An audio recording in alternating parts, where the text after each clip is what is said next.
અને ડોહી ધ્રુસકે રડ્યા કે આ દીકરાને મારી માટે સમય નથી. कागल आंधली मानो कागल आंधली मानो कागल. वो तब मुंबई जाते थे, दिल्ली जाते थे, ये परदेश था. आजकल अमेरिका जाना मुंबई जाने जैसा ही हो गया, यूरोप जाना. तो बच्चा फिर उसका लेटर आया कि नहीं निकल पाऊंगा. फिर माँ है बड़ी तड़पी, थोड़ी बीमार हो गई. फिर से किसी को बुलाया और खत लिखवाया बेटे को कि माँ बहुत बीमार है और बेटे आ जाओ, माँ देखना चाहती है तुम्हारा मुंह, बहू को मिलना चाहती है, बच्चों को देखा नहीं.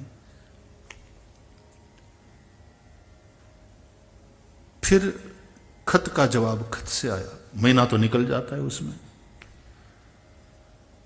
कि मैं समझ रहा हूं लेकिन निकल नहीं पाऊंगा, यहां से निकलना मुश्किल है, इत्यादि इत्यादि. और मणियो डरावे एटलो हारो छोकरो, मणियो डरावे, ऋण चूकवे माँ बापનું. એને ભણાવ્યો ને, ખેતર વેચી, ખોરડા વેચી, ડોક્ટર કર્યો, ઋણ ચૂકવે. માને કંઈક તકલીફ ન પડવી જોઈએ, पैसा मोकले.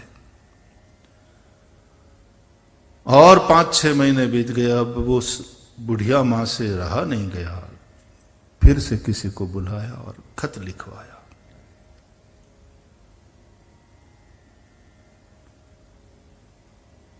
लिखो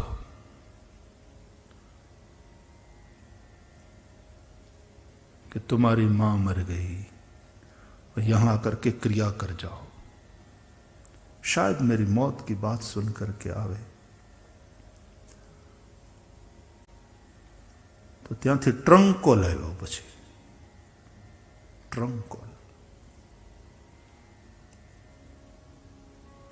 અને છોકરાએ કેવડાયો કે માનું શરીર શાંત થઈ ગયું, બહુ આઘાત લાગ્યો, આટલી બધી બીમાર હશે ખબર નહીં, પણ કાકા હું નીકળી તો હકું એમ નથી, અને પૈસા હું ટ્રાન્સફર કરું છું, લાખ રૂપિયા, માની ક્રિયા કરજો સારી રીતે, અને બને તો તમે લોકો જઈને ત્યાં ગંગામાં અસ્થિ પધરાવી આવજો.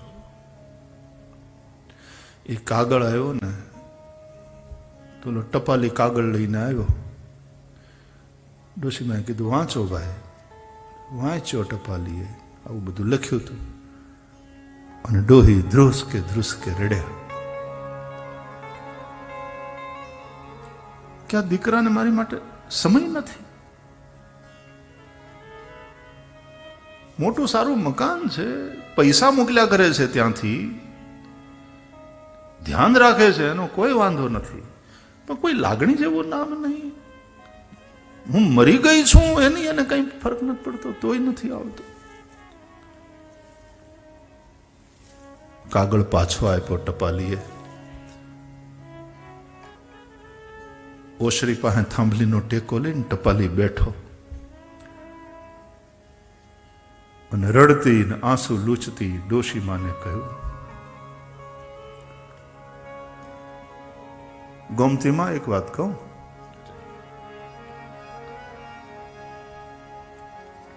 અમે તો આપણે તો આજ ગામમાં આટલા વખતથી તમને ઓળખીએ છીએ, તમે ખાતા પીતા પરિવારના લોકો, ગામમાં તમારું નામ અમે જોયું છે.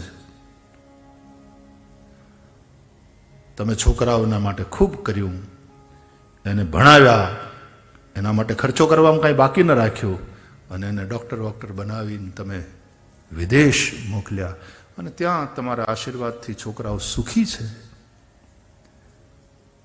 પણ હવે આવતો નથી દીકરો, એટલે તમને આટલું દુઃખ થાય છે ને તમે આંસુડા સારો છો.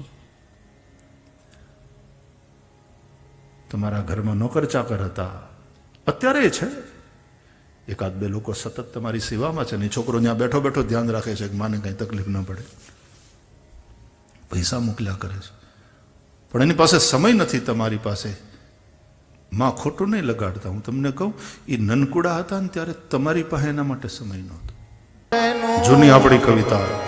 અને સાગર જેવડું અમૃત ભરેલું અંતર જેનું ને સાગર જેવડું સત. પૂનમ ચંદના પાનિયા આગળ ડોશી લખાવે ખત ગગોએ મુંબઈ ગામે એ ગેગુભાઈ નાગજી નામે ગગોએનો મુંબઈ ગામે. ખોરડું વેચ્યું ને ખેતર વેચ્યું અને કુબામાં કર્યો છે વાસ. જારનો રોટલો જડે નહીં તે દી પીવું છું એકલી છાશ. તારે પકવાનનું ભાણું મારે નિત જારનું ખાણું. આંધળી ડોશીનો એ આયાઓના હાથમાં જ રમીને મોટા થયા, અમે જોયા છે. તમે છોકરાઓ માટે પૈસા ખર્ચવામાં કઈ બાકી નથી રાખ્યું. સારામાં સારું સ્કૂલિંગ મળે એટલે પછી ઓલો દુહો લખાણો કે હાડલો કર્યો નહીં હુગાડવો, અનંત કોઈ દી ધોયા નહીં તેના બાળો તિયા. પછી અંતકાળે તને માં એ તારા છોરું ક્યાંથી સાંભળ્યા.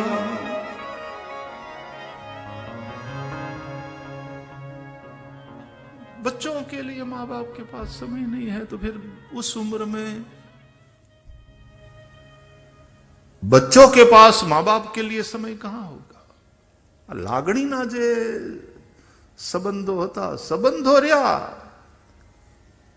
સંબંધ છે માગણીના, લાગણીના ઘટતા જાય. 1 से 5 वर्ष बच्चों को प्यार दो, समय दो, दोनों मां बाप. 6 से 10 में उसको डिसिप्लिन दो, अनुशासन सिखाओ. 11 से 15 में उसको चरित्र दो, एक शील का निर्माण करो. और फिर प्राप्ते तो 16 वर्षे, वो 16 साल का हो जाए तो फिर पुत्र मित्र वदाचरे, फिर पुत्र को मित्र की तरह. फिर आदेश वादेश मत करो. बड़े लड़कों को फिर उस तरह से आदेश नहीं, उसके साथ संवाद, मित्रवत. बेटे ऐसा करोगे तो ठीक रहेगा, ऐसा मुझे लगता है. પછી એ છોકરાઓના ઉપર તમે દબાણ કરવા જાઓ, એ ક્યાં જાય, ગલત બાત. અને પછી મોટી ઉંમરે એ બગડે ને ત્યારે તમે જાગો તો બહુ મોડું થઈ જાય. પછી જો એના ઉપર પાછો ડિસિપ્લિનમાં લાવવાની કોશિશ કરશો તો પાકે ઘડે પછી કાંઠા નહીં ચડે. जिस समय में जो करना चाहिए वो करना चाहिए.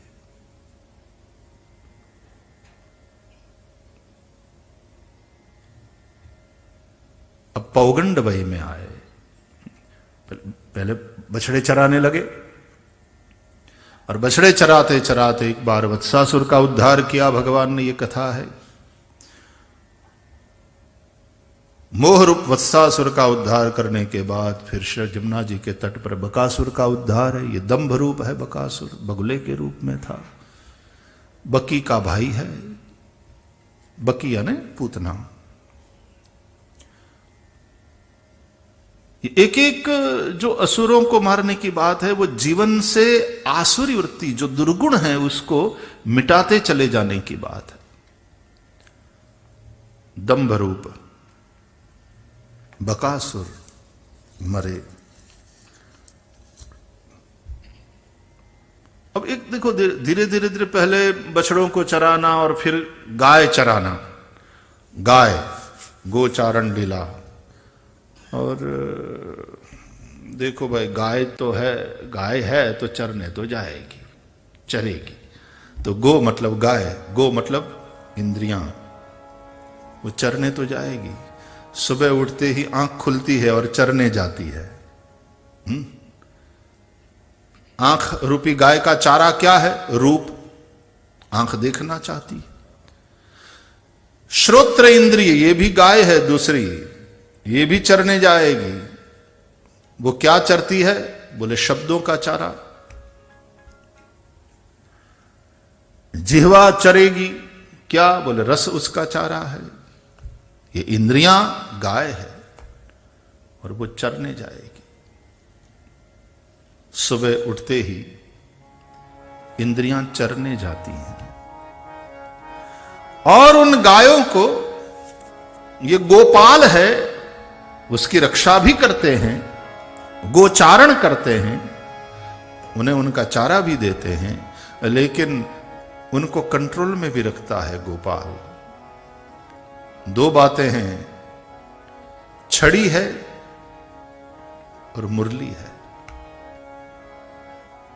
कृष्ण जब गाय चराने जाते हैं तो छड़ी भी है और मुरली भी है, और कभी वेणुनाद से गायों को अपनी ओर आकृष्ट करते हैं, आनंद देते हैं, और कभी छड़ी के द्वारा उन्हें कंट्रोल करते हैं।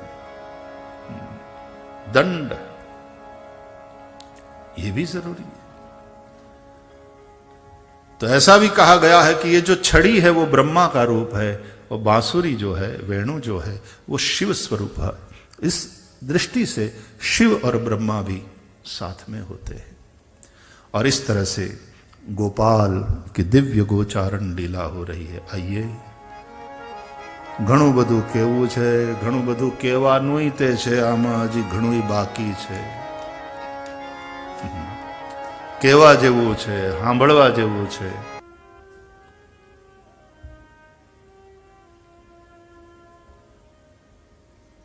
तो कथा की ये महिमा है। बिना अन्न जल के रह सकते हो थोड़े दिन, और वो रहना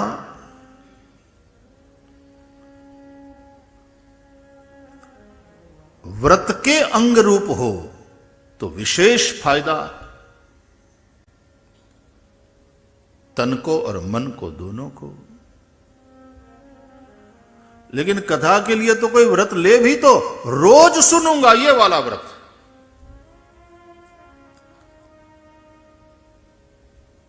श्लोकार्धम श्लोकपादम वा पठेत भागवतम च यः नित्यम पुण्यमवाप्नोति राजसूयाश्वमेधयो।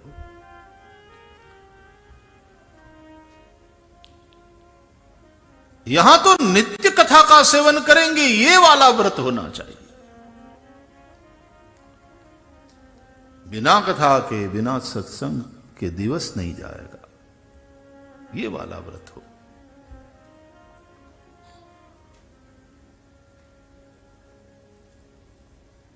इसलिए संसार के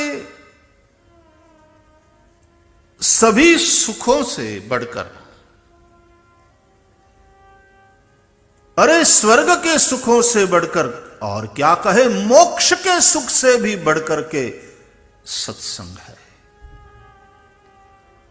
तात स्वर्ग अपवर्ग सुख धैर्य तुला एक अंग, तूलन ताही सकल मिली जो सुख लव सत्संग। एक बड़ी प्राचीन कथा है, शायद आप लोगों ने सुना होगा। एक बार वशिष्ठ और विश्वामित्र के बीच में विवाद हुआ। विश्वामित्र जी ने तप के बल को श्रेष्ठ बताया, और तप की महिमा है ये शास्त्रों में। भगवान भी कहते हैं तपो में हृदयम ब्रह्मन, तप मेरा हृदय।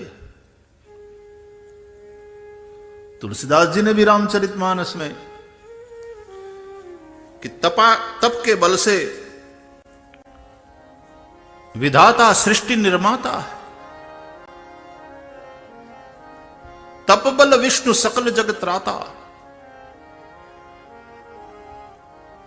तप के ही बल से विष्णु त्राता है, पालक है, रक्षक है।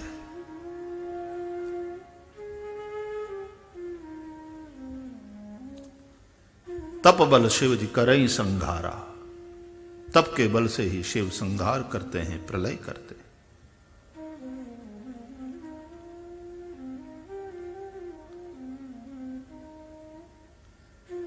तप आधार सब सृष्टि भवानी।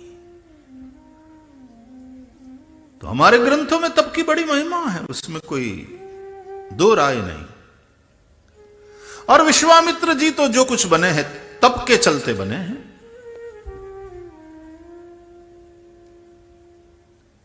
क्या गायत्री जपी है, कठिन तपस्या है। इसलिए विश्वामित्र तप की महिमा का गायन करें, स्वाभाविक है। तो वशिष्ठ जी ने कहा कि हां, तप का बल श्रेष्ठ है, तप के बल की महिमा है, परंतु उससे भी बढ़कर के सत्संग का बल है।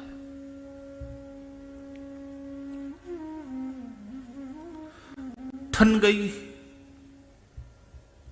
समाज में कभी कभी ऐसे वरिष्ठ लोग होते हैं कि उनके बीच में ठन जाती है।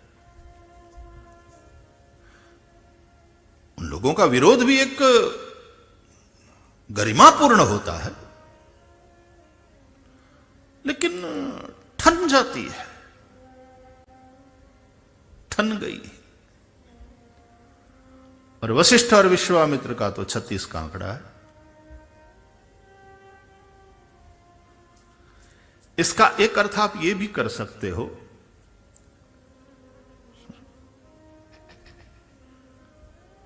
कि विश्वामित्र तपस्वी है, वशिष्ठ विधि के बेटे हैं।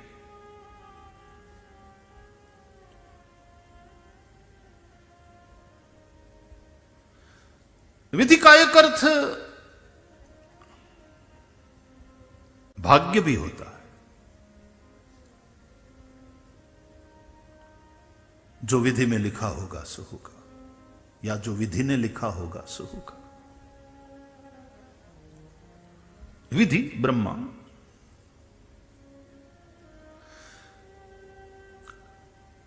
इसलिए तप यानी कर्म पर भरोसा रखने वाले और भाग्य पर भरोसा रखने वालों में तो ठनेगी।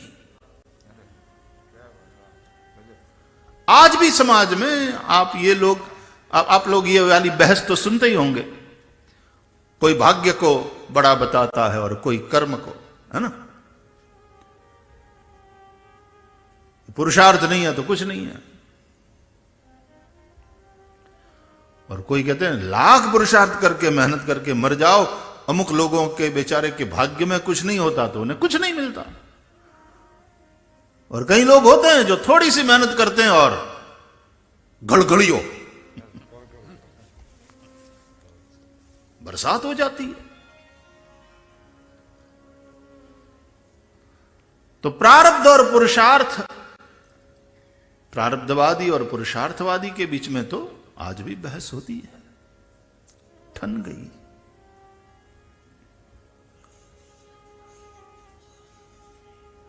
और फिर कभी कभी हमको ये होने लगता है कि हम जो भी बोलते हैं उसका ये विरोध करते हैं। और देखो, संसद में मल्टी पार्टी सिस्टम हो कंट्री में, या केवल 2 पार्टी वाली सिस्टम हो,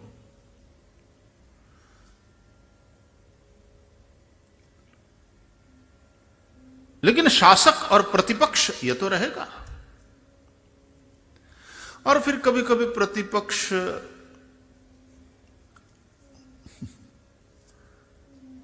ये समझ लेता है कि विरोध करना ही हमारा कर्तव्य है। अब हर चीज में विरोध करना, तुम विरोध पक्ष हो, विरोध करना ये तुम्हारा काम है। प्रजा ने आपको प्रतिपक्ष में बैठने का आदेश दिया है, तो विरोध करना आपका काम है। लेकिन विरोध क्यों, किस बात पर, किस प्रकार से, यह विवेक तो होना चाहिए।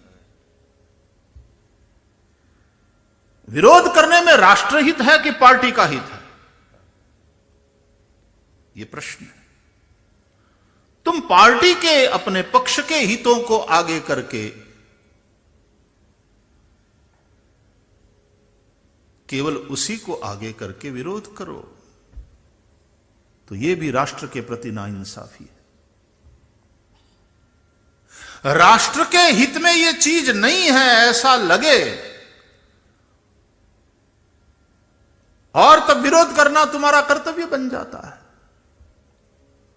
और तब किस प्रकार से विरोध? स्पीकर के माइक को थोड़ी न तोड़ देना चाहिए, वहां थोड़ी न धंस जाना चाहिए। कभी कभी तो संसद की और कई विधानसभाओं के असेंबली के दृश्य को देख करके लगता है कि आवा तोफान तो स्कूल में ओला तोफानी छोकराओ नहीं करता, અને એને તો કંઈક સજા તો થાય હરખી રીતે પાછી રસ્ટિકેટ કરી નાખે ઘણી વાર। तो जरूर विरोध करना चाहिए, विरोध पक्ष है तो दो पक्ष तो रहेंगे, लेकिन हम जो भी कुछ करेंगे उसका इनको विरोध करना ही है, ऐसा हो जाता है कभी कभी ना। विरोध करने लायक बात हो निश्चित रूप से विरोध कर, और वहां विरोध न करें तो भी अपनी ड्यूटी को चूकते हैं, अपना फर्ज चूकते हैं। एक जागृत और सबल विरोध पक्ष प्रजातंत्र को मजबूत करता है। ऐसा विरोध पक्ष अनिवार्य है प्रजातंत्र की मजबूती के लिए।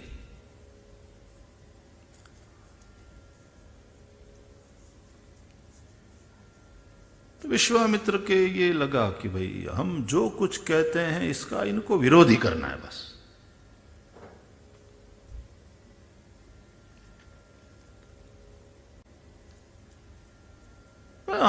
हम थोड़ी ना ये कह रहे हैं कि तप का बल श्रेष्ठ नहीं, तप के बल की महिमा है हम भी मानते हैं, लेकिन उससे बढ़कर के सत्संग का बल है।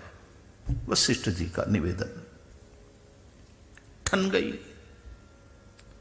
बात बढ़ गई।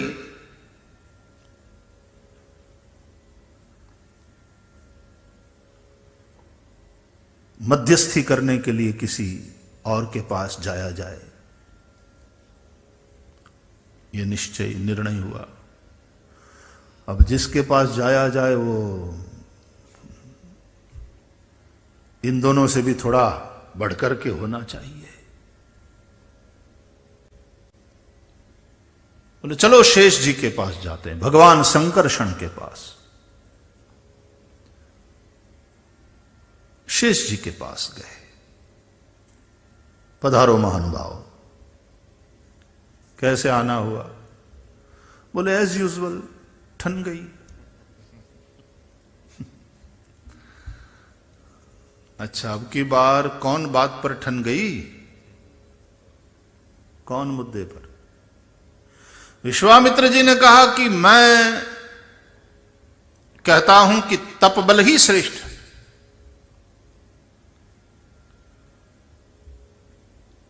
तप के बल से ही सब चल रहा, सृष्टि की उत्पत्ति स्थिति लय सब में तप बल ही काम कर रहा है। तप ही सृष्टि का आधार है। हाँ, भोले बाबा भी कहते हैं तप आधार सब सृष्टि भवानी। ठीक है, तो बोले वशिष्ठ जी कह रहे हैं कि नहीं, सत्संग का बल श्रेष्ठ है।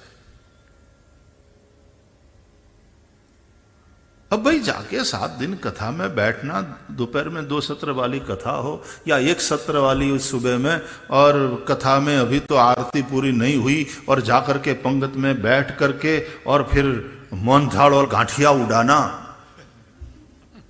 पेट भरना, दाल भात वगैरह और हरिहर भंडारे में करके और फिर चले आना। इस प्रकार से 7 दिन कथा सुनना और वर्षों तक तपस्या करना है, दोनों में फर्क तो है कि नहीं?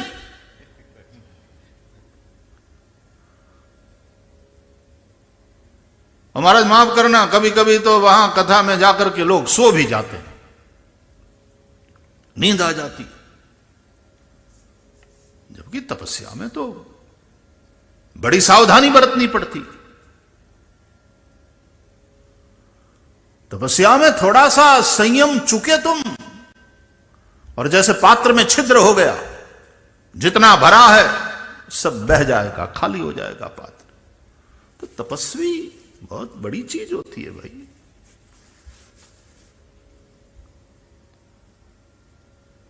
और विश्वामित्र से बढ़कर के ये कौन जानता है, इतने सालों की तपस्या, और फिर मेनका के एक नृत्य ने उसके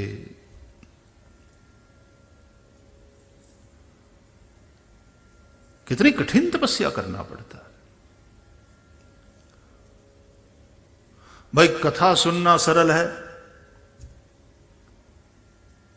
कि क्रिकेट टीम में कैप्टनशिप करना सरल है?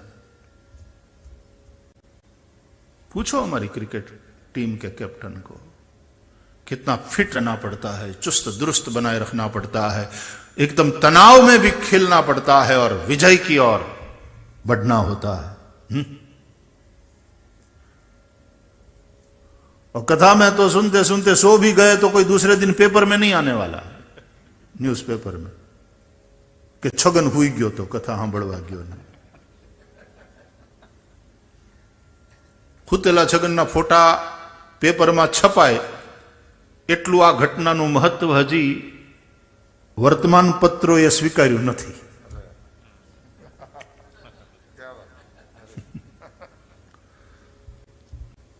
હા, સંસદમાં કોઈ હુઈ જાય તો વળી એના ફોટા છપાય।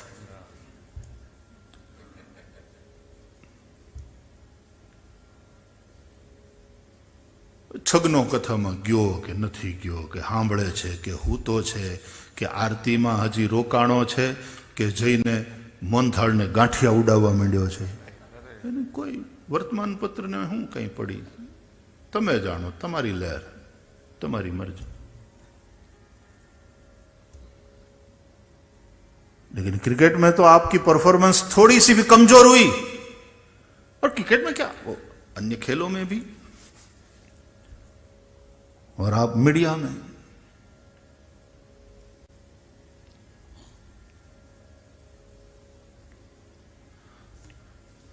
वर्ल्ड कप जीत कर आती है टीम और एयरपोर्ट पर लोग रिसीव करने जाते हैं, स्वागत करते हैं, और हार करके आई तो लोग, कितना तनाव के बीच में अपना काम करना होता। तप है, तप है, निश्चित रूप से तप है। ये रियलिटी शो में भी जो स्पर्धाएं होती है, क्या अपने आप को तैयार करते हैं बच्चे, कमाल, तप है। कृष्ण त्वदीय पदपम पंजरान्ते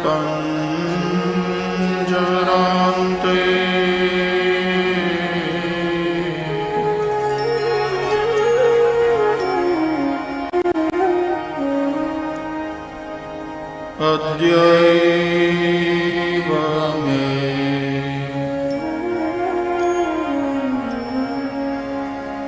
विशतु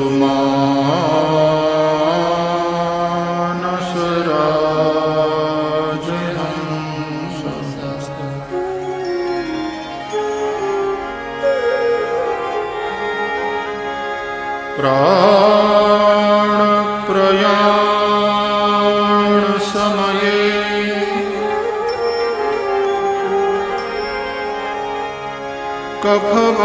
कफवात पित्तये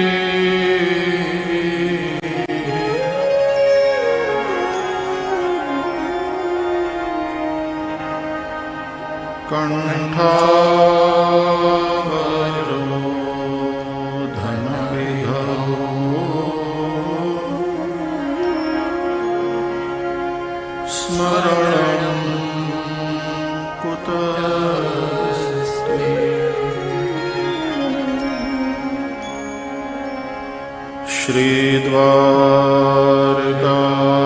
श्रीद्वारकाधीश की